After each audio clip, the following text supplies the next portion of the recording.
So, magandang gabi sa inyong lahat dyan, mga ka-flowers ko. So, flex ko lang, ito pala yung aking alaga na si Silong na nakawala kaninang madaling araw, alas 3 po.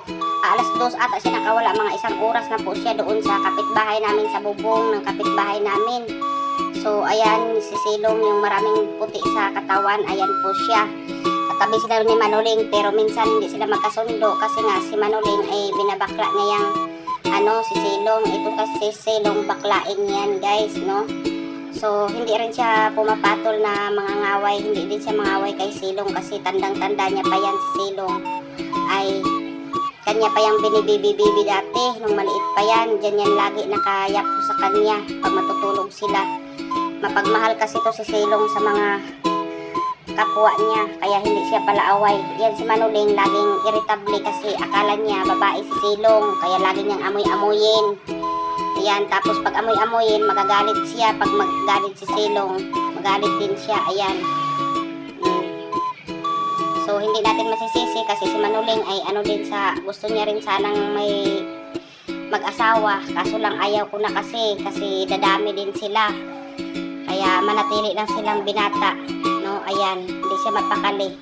Medyo okay na rin yan si Manuling, guys. Napainom na namin ng gamot yan at yung niya, dextrose, ayan, napainom na namin. So yung isa na maliit na si Lucky Sigby, nandoon nakabantay sa pagkain lagi, nandoon nakatambay.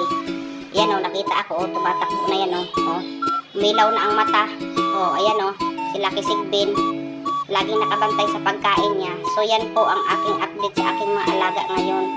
So, sa awa ng Diyos, nakabalik lang din sila, no? Ayan, tinanggal namin yung jealousy na salamin at bumaba yung anak ko dyan. Binaba niya, may mga bakal dyan, binaba niya doon kasi para makuha. Pero matagal pa yan namin nakuha, mga alas 4 pa namin nakuha yan. So, ilang oras siya dyan kasi kung hindi mo tawagin ng lalab, lalab, kung hindi mo tawagin ng ganyan, hindi yan lalapit sa iyo.